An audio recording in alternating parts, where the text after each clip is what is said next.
Oi pessoal, eu sou a professora Maria Elisa e hoje no nosso vídeo a gente vai conversar um pouquinho sobre a estrutura do material a partir de uma outra pergunta que nós recebemos lá pela plataforma do Forte Educacional. Se você ainda não conhece os nossos cursos online que já estão disponíveis para você, é só entrar no www.fortea.com.br que você vê o que já tem ali para que você possa acessar e estudar com a gente. Bom, a pergunta da Roberta é com relação a qual é o grau de estrutura que eu coloco a partir do material que eu tenho, e me sugeriu que eu desse como exemplo um jogo ou uma atividade que trabalhasse com classes, né, para separação de classes. Então, vou mostrar o que eu tenho aqui, eu peguei um exemplo do que eu tenho aqui, e como que a gente pode colocar a estrutura física nesse material, né? Eu vou pegar um quadro de uma criança que já existe, então é uma criança que a gente conhece, então eu já sei que para ela já é suficiente esse grau de estrutura que eu vou oferecer, tá? Então, por exemplo, o que eu vou mostrar são essas coisas aqui. Então, isso tá organizado dessa forma para mim. Eu não vou apresentar isso aqui para a criança, porque ainda que seja um material estruturado, a forma de apresentação, ela não está considerando o nível de estrutura que essa criança precisa. Então, para que vocês possam ver que tipo de material é, eu tenho aqui, a gente tem o quarto, né? Então tem o quarto e os elementos possíveis que são do quarto, que cama, travesseiro, criado mudo, tal. Isso aqui eu descarto porque isso é para que eu tenha como armazená-los nas minhas coisas. Vai para lá. Eu tenho da cozinha, eu gosto de guardar separado. Cozinha, eu gosto de guardar separado para minha organização. Você poderia colocar tudo isso junto dentro de um saco só, né? Mas eu prefiro deixar assim para minha organização. Isso eu não vou usar e deixo para lá. Aí eu tenho banheiro e tenho sala, né? Então, eu tenho vários componentes, eu poderia ter um monte de outras coisas, mas eu não vou oferecer isso pro cara, hein? Porque pensa bem, vamos supor que eu ofereça isso pra criança e falo, faz isso. Quais são os trabalhos que a criança tem que ter? Primeiro, abrir isso aqui, depois, tirar de dentro, depois, pegar o saquinho, abrir o saquinho. Já tem muita coisa aqui para uma mente que pode ter uma desorganização, um problema aí executivo que possa atrapalhar. Então, eu já dou isso para ela numa estrutura. Qual estrutura? No caso dessa criança que a gente vai ilustrar aqui, eu não vou usar todos os exercícios, né? Vou usar só dois que eu consiga ter um contraste entre eles. E aí eu vou emprestar o que a gente tem de estrutura do ambiente em termos de recursos físicos, tá? Então eu posso ter, por exemplo, eu tenho aqui dois potinhos e eu posso pegar o que eu quero que ele vai usar e coloco aqui, eu organizo de uma forma que tudo que ele vai precisar esteja aqui. E aí eu posso facilitar o manejo desse material colocando o que é de cozinha de um lado, o que é do banheiro, cozinha e quarto, o que é cozinha de um lado, o que é banheiro do outro lado. Posso fazer isso, e aí a tarefa está inteira apresentada para ele.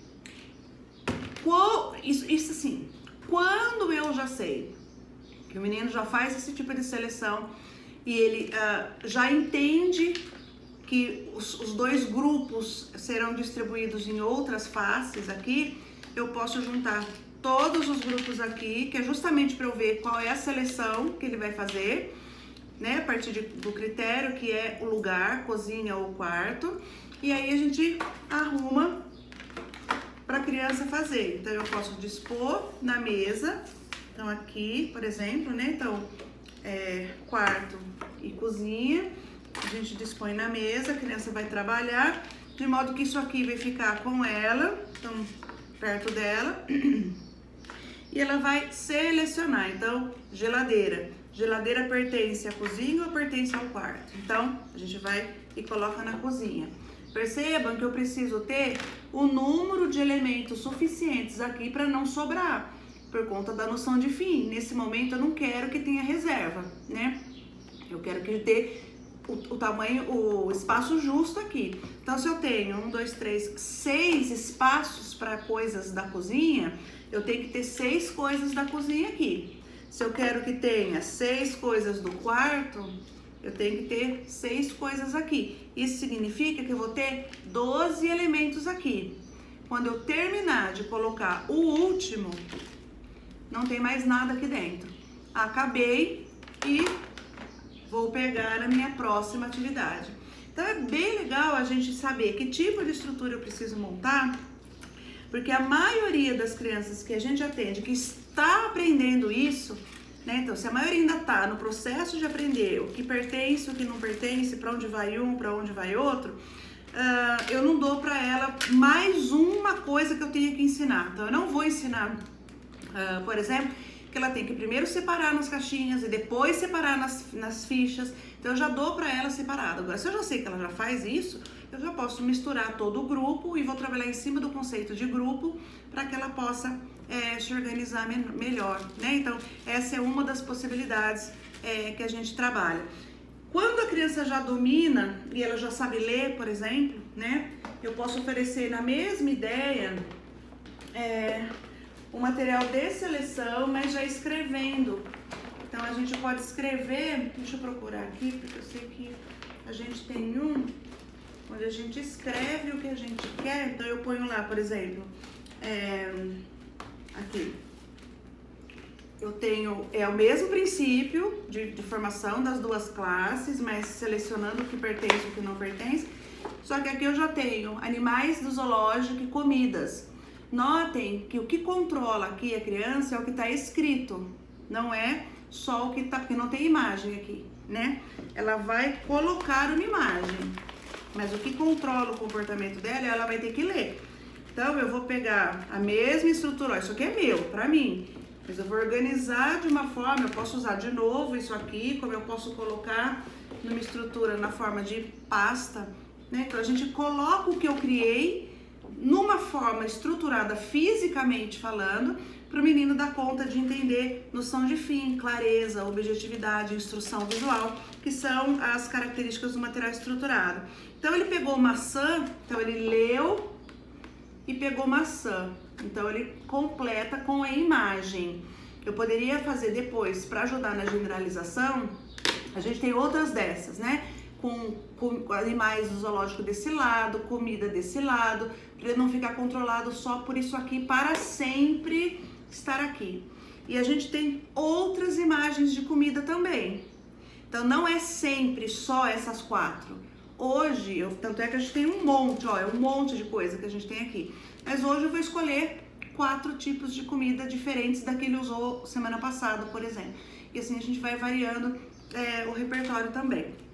Então, uma coisa é eu pegar o material original, transformá-lo, pegar o meu planejamento, transformá-lo em material concreto, visualmente organizado, com começo, meio e fim, com armazenamento, execução e uma área de destinação do pronto.